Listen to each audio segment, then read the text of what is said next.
तो आज हम लोग अपनी ऑनलाइन कक्षा की आगे वाली जो कार्यक्रम है उनको हम लोग देखेंगे। इसके पहले कि हम लोग 3 चैप्टर पढ़ चुके थे और आज हम लोग चौथा चैप्टर पढ़ेंगे और उसका शीर्षक है शिशु लालनम। शिशु लालनम, और इसका शिशु का मतलब होता है बाल और लालन मतलब होता है स्नेह, बालक का स्नेह। शिशु लालनम का अर्थ हो गया बालक के प्रति प्रेम। तो हम लोग इसके बारे में कुछ हल्का जान लें कि प्रस्तुत पाठ संस्कृत वाङ्मय के प्रसिद्ध नाटक कुंदमाला, ध्यान देंगे कुंदमाला, ये याद रखेंगे, 1 नंबर का प्रश्न में आता है।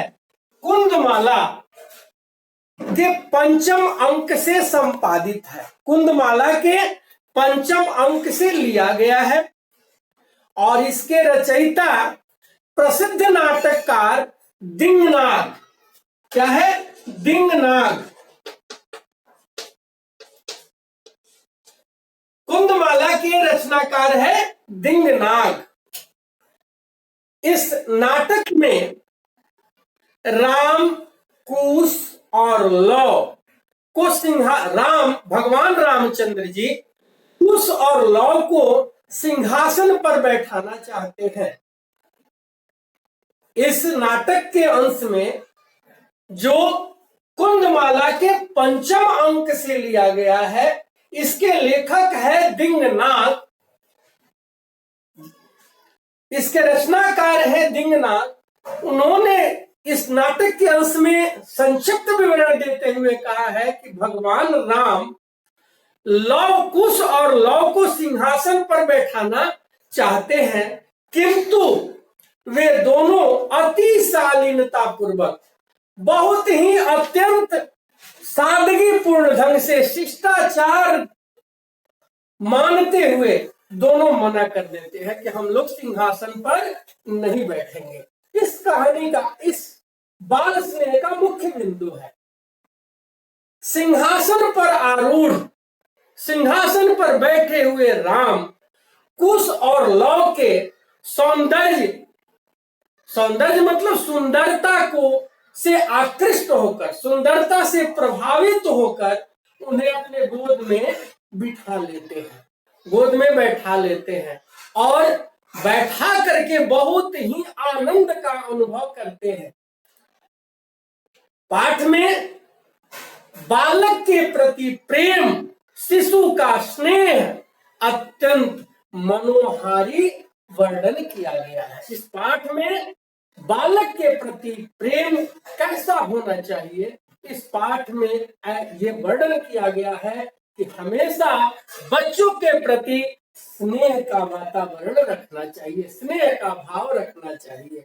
लेकिन एक और आया है कि लालयत 5 वर्षाणि 10 वर्षाणि ताड़येत प्राप्ते तु 16 वर्षे पुत्रम मित्र वदाचरि। यह भी आया है कि बच्चों का लालन पालन 5 वर्षों तक, यानी बच्चों का यदि प्रेम दुलार करना है तो सिर्फ 5 वर्ष तक। अगला 5वां वर्ष यानी 10 लालयत 5 वर्षाणि 10 वर्षाणि ताड़येत, और जब बच्चा 10 वर्ष का हो जाए तो उसको पढ़ने के लिए प्रेरित करना, और वो पढ़ना नहीं चाहता तो उसको दंडित करना। और बच्चा जब प्राप्ते तु 16 वर्षे, और जब बच्चा 16 वर्ष का यानी मैट्रिक पास कर जाए, 10th क्लास पास कर जाए, तो उसके साथ मित्रवत व्यवहार करना चाहिए। और ध्यान देंगे, रामायण के नायक, रामायण के नायक कौन है बताइए तो? रामायण किन के ऊपर लिखा गया? श्री राम। तो रामायण के नायक श्री राम का पुत्र वात्सल्य, पुत्र के प्रति प्रेम एवं सीता के प्रति अनुपम अनुराग यहां परिलक्षित हो रहा है। इस कहानी को पढ़ेंगे तो हमें पता चलेगा लव और कुश के प्रति राम की स्वाभाविक प्रेम प्रस्फुटित हो रही है इस कहानी में। और पुत्रों को गोद में बैठाकर राम द्वारा उन्हें दुलार करना, उन्हें प्रेम करना, इस नाटकांश का, इस नाट्यांश का प्रमुख वर्णन है, प्रमुख अंश है। यहां रामायण के रचयिता, अच्छा आप लोग ये बता सकते हैं कि रामायण किनके द्वारा लिखी गई? महर्षि वाल्मीकि। तो और रामचरितमानस किनके द्वारा लिखी गई? तुलसीदास। तो यहां रामायण के रचयिता महर्षि वाल्मीकि की और लव कुश द्वारा वर्णित विष्णु कथा की प्रशंसा करने के साथ साथ इसे पढ़ने और सुनने वाले को भी आनंदित एवं पवित्र करने का सामर्थ्य का वर्णन इस अलौकिक महत्व को प्रदान किया गया है। इस पाठ में यह वर्णन किया गया है कि एक पिता का पुत्र के प्रति कैसा वात्सल्य भाव, कैसा स्नेह होना चाहिए। तो आइए हम लोग अब पढ़ते हैं, ध्यान देंगे और एक एक लाइन आप लोग ध्यान से सुनेंगे तभी समझ में आएगा, ठीक है।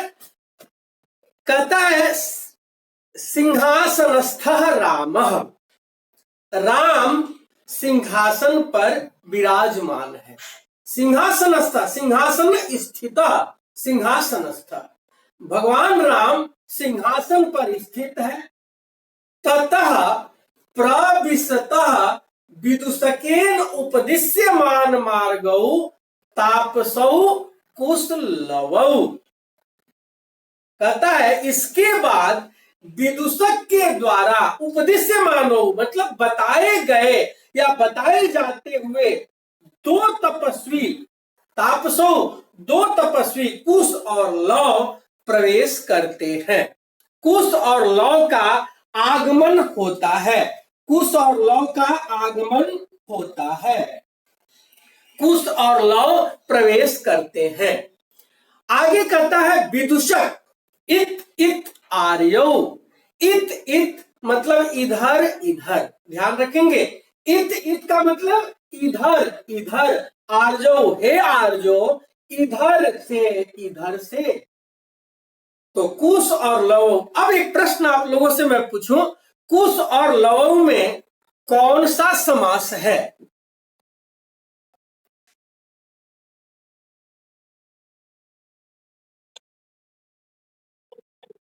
द्वंद्व समास। क्या होगा बोलिए? कुशः च लवः च, कुशः च लवः च, कुश लवौ। रामम उपसृत्य प्रणम्य च, कुश और लव राम के पास उपसृत्य, ये भी लिख दे आप लोगों को, ध्यान देंगे।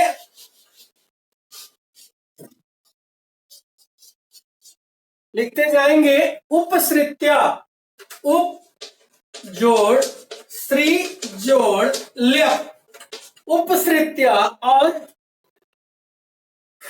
प्रणम्य, प्र जोड़ नम जोड़ ल्यप, प्रणम्य, उपसृत्य प्रणम्य च। कहता है इसके बाद राम के पास जाकर, उपसृत्य मतलब पास जाकर, प्रणम्य च और प्रणाम करके, अपि कुशलम महाराजस्य। अब कोई भी सेंटेंस, कोई भी वाक्य यदि अपि से शुरू होता है तो उसका अर्थ प्रश्नवाचक हो जाता है। तो क्या कहा, क्या महाराज का कुशल मंगल है? अपि कुशलम महाराजस्य, महाराजस्य षष्ठी विभक्ति एक वचन, तो अपि कुशलम महाराजस्य, महाराज का सब कुछ कुशल है, क्या महाराज का कुशल मंगल है? तो राम कहते हैं, रामः राम, युष्मत् दर्शनात् कुशलम इव, तुम्हारे दर्शन से कुशल ही है। युष्मत् दर्शनात् कुशलम इव, कुशलम इव, कुशलम जोड़ इव, युष्मत् दर्शनात्, आपके दर्शन से या तुम्हारे दर्शन से कुशल ही है। कहता है फिर कि भवतो किम वयम अत्र कुशल प्रश्नस्य भाजनम एव, भवतो कहते भवतो, क्या आप दोनों के हम यहाँ कुशल प्रश्न से भाजनम एवं, कुशलता पूछने के ही, भाजनम मतलब पात्र है, क्या हम यहाँ भवतो आप दोनों के कुशलता पूछने के ही, कुशल प्रश्नस्य, कुशलता पूछने के ही भाजनम एवं पात्र है।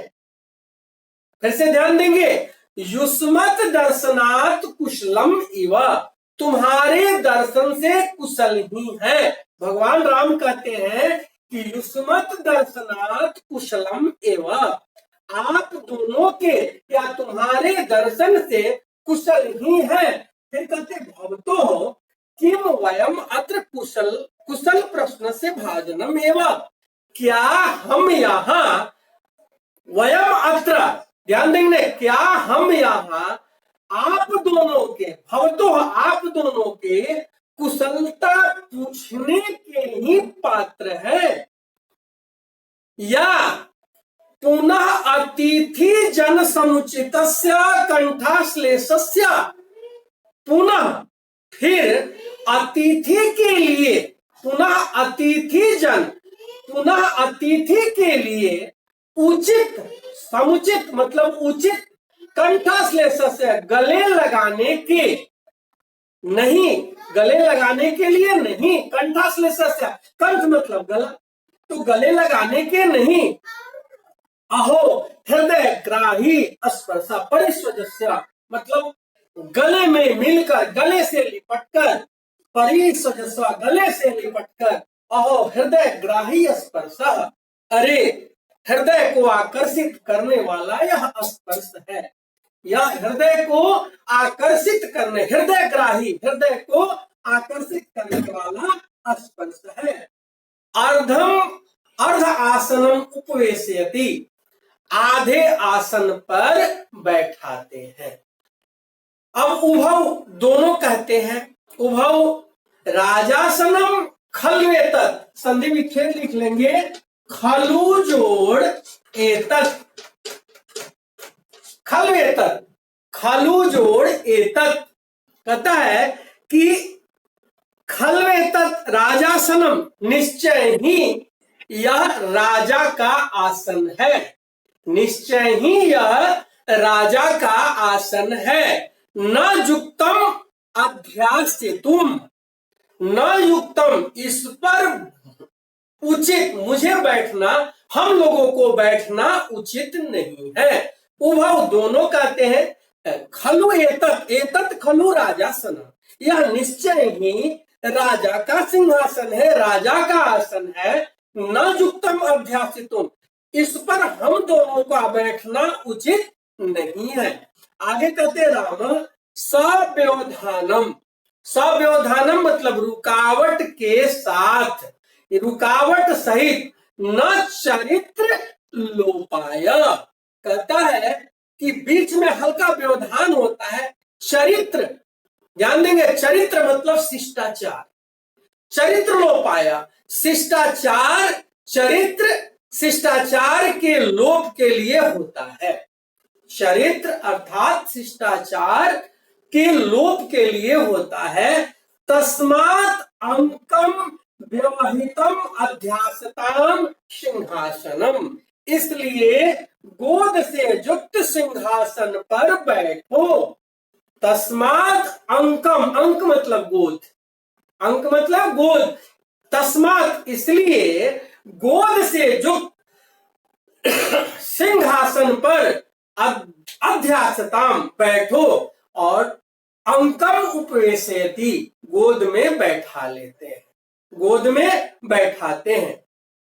अब कहता है कि अनिच्छाम नाट्यतः, अनिच्छा का अभिनय करते हैं दोनों बालक कुश और लव। अनिच्छाम नाट्यतः, अनिच्छा मतलब इच्छा नहीं है ऐसा अभिनय करते हैं, नाटक करते हैं और कहते हैं राजन अलम अति दाक्षिण्येन, दाक्षिण्य मतलब होता है शालीनता, अत्यधिक शालीनता, अत्यधिक शिष्टाचार को अत्यधिक शिष्टाचार उचित नहीं है, इसे छोड़ दो, इसे रहने दो।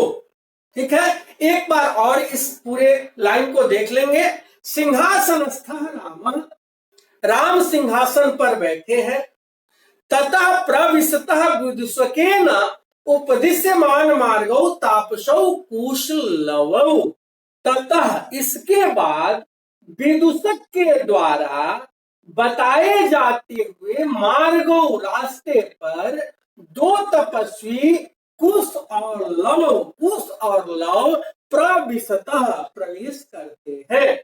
विदूषक इत आर्जो, विदूषक कहते इधर से हे आर्जो, इधर से कुश और लव रामम उपसृत्य प्रणम्य च, राम के पास जाकर और प्रणाम करके अपि कुशलम महाराजस्य, क्या महाराज का कुशल मंगल है।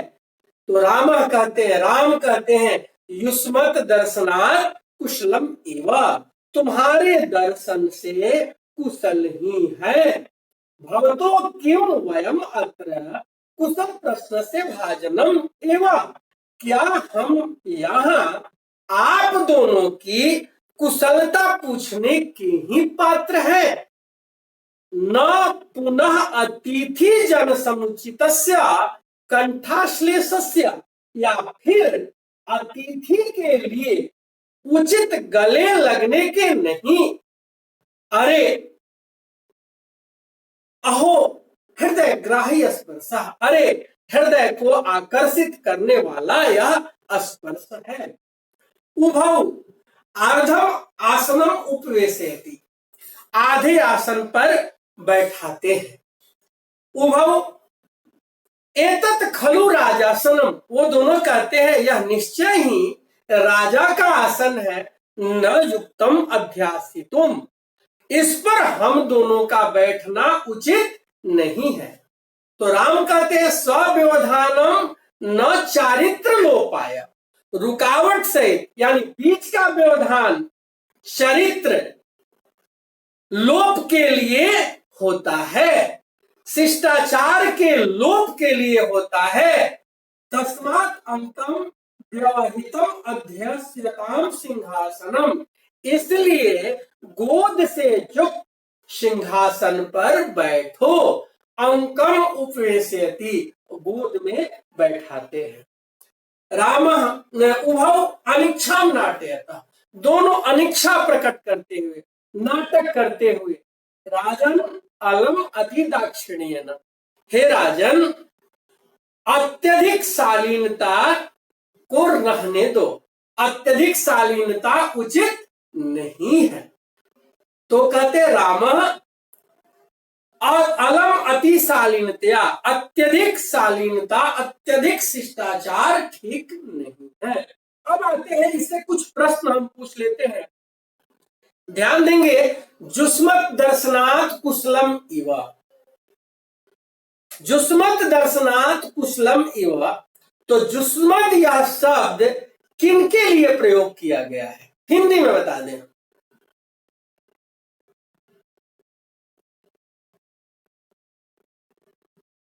आप दोनों के दर्शन आप तुम्हारे दर्शन से, आप दोनों के दर्शन से कुशल ही है। तो युष्मत किनके लिए प्रयोग किया गया है, प्राची लव और कुश। तो हम यदि कहेंगे काभ्याम प्रयुक्तम तो क्या कहोगे,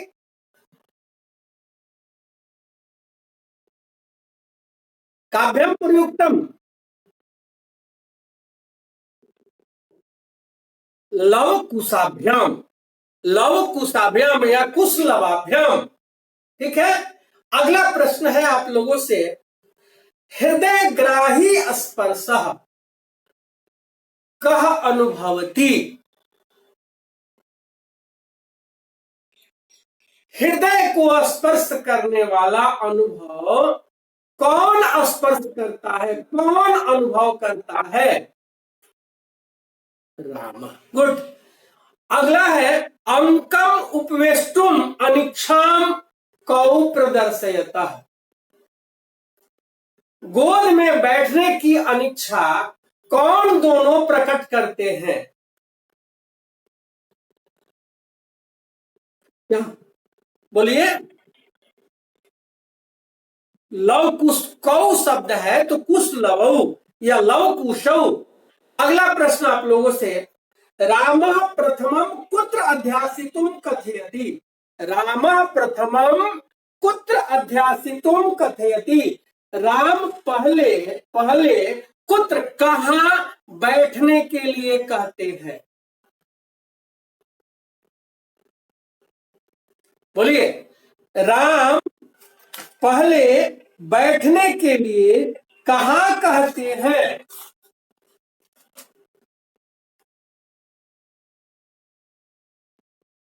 गोद में बैठने के लिए कहते हैं। ठीक है। कि राजासन पर बैठने के लिए कहते हैं, कहां कहते हैं? राजासनम। कहां करने करने के लिए बैठते हैं? राजासनम। ठीक है, बहुत अच्छा। अगला, अब अगला आप लोगों से प्रश्न है, समय बता दीजिए कितना हो गया? 15 मिनट। Thank you. अगला प्रश्न है, ततः प्रविशतः विदुषकेन उपदिश्यमान मार्गौ तापसौ कुशलवौ। सबसे ऊपर वाली लाइन देखेंगे आप लोग, किताब है ना सबके पास। ततः प्रविशतः विदुषकेन उपदिश्यमान मार्गौ तापसौ कुशलवौ। इस वाक्य में कर्ता पद क्या है? कर्ता मतलब इस पूरे वाक्य में प्रथमा विभक्ति किसमें है?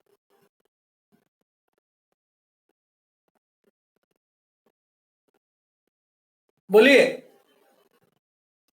इस पूरे वाक्य में प्रथमा विभक्ति, अब देखिए, ततः अव्यय हो गया, प्रविशतः क्रिया हो गई, विदुषकेन तृतीया विभक्ति हो गई, उपदिश्यमान मार्गो, मार्गो सप्तमी विभक्ति हो गई, तापसौ सप्तमी हो गई, कुशलवौ हम बताए कुशः च लवः च। कुशः में कौन सी विभक्ति है बताइए?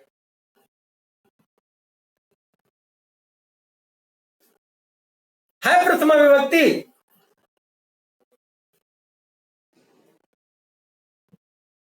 तो बोलो आप लोग बोलेंगे तब ना हम आगे बढ़ेंगे। कुश और लव में प्रथमा विभक्ति है।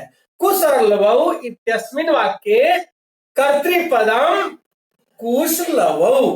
अगला प्रश्न है कि इस वाक्य में क्रियापद क्या है? इस वाक्य में क्रियापद क्या है?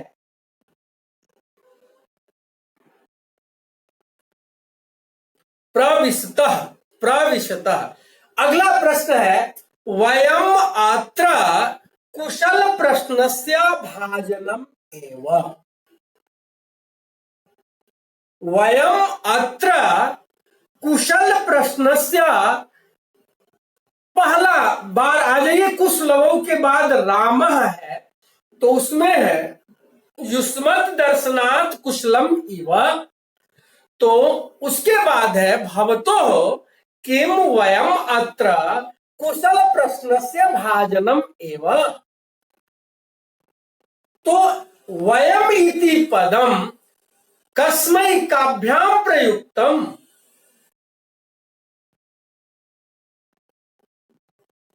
बोलिए।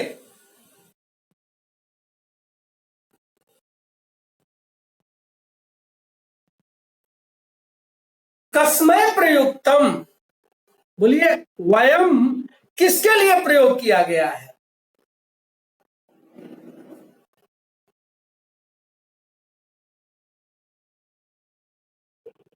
राम के लिए। तो राम का चतुर्थी विभक्ति एक वचन में क्या होता है? राम का चतुर्थी एक वचन में क्या होता है? रामाय। उत्तर होगा रामाय। अगला है कि राजासनम खलवेतत न युक्तम अध्यासितुम। खलवेतत पदस्य संधि विच्छेदम कुरुत। खलवेतत, जोर से बोलिए।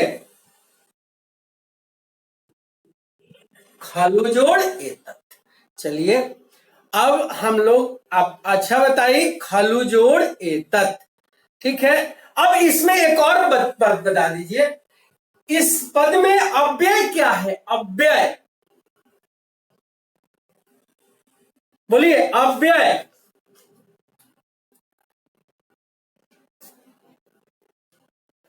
अव्यय है इसमें खलु। खलु जो है अव्यय है, और खलु का अर्थ होता है निश्चय ही। खलु का अर्थ होता है निश्चय ही। आइए अब इसके बाद एक श्लोक है, और उस श्लोक को पढ़ लेते हैं। भवती शिशु जनु, भवती शिशु जनो वयो अनुरोधात, वयो अनुरोधात।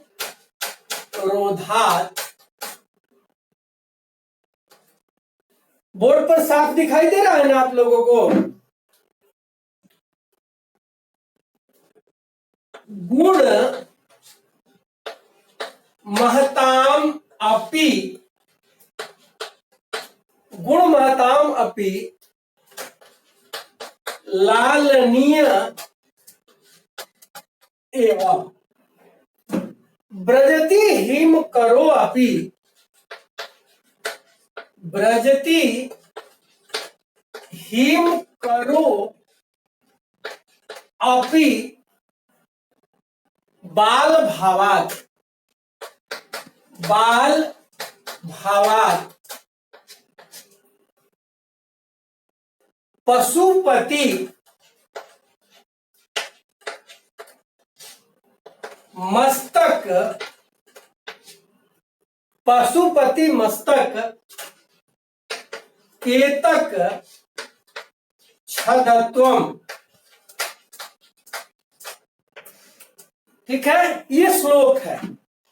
भवती शिशु जनो वयो अनुरोधात गुण महताम अपि लालनीय एव ब्रजति हिम करो अपि बाल भावात पशुपति मस्तक केतक छदत्वम, पशुपति मस्तक केतक छदत्वम। भवती शिशु जनो वयो अनुरोधात गुण महताम अपि लालनीय एव ब्रजति हिम करो अपि, ब्रजति हिम करो अपि, ब्रजति हिम करो अपि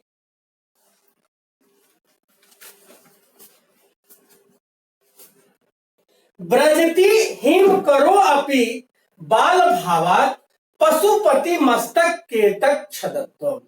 अन्वय करते हैं तो ध्यान देंगे, गुण महताम अपि, गुण महताम अपि, क्या कहा? गुण महताम अपि, गुण महताम अपि, गुण महताम अपि वयो अनुरोधात शिशु जनो लालनीय एव भवति। गुण महताम अपि, गुण महताम अपि वयो अनुरोधात शिशु जनो लालनीय एवं भवति। ध्यान देंगे, गुण महताम अपि वयो अनुरोधात शिशु जनो लालनीय एवं भवति। अन्वय किए तो क्या कहा, गुण महताम अत्यधिक गुणी लोगों के लिए, गुणवत्ता मतलब अत्यधिक गुणी लोगों के लिए भी, वयो अनुरोधात मतलब छोटी उम्र के कारण, गुणवत्ता अपि मतलब अत्यधिक गुणी लोगों के लिए अपि भी, वयो अनुरोधात छोटी उम्र के कारण, शिशु जन बालक लालनीय एवं भवति।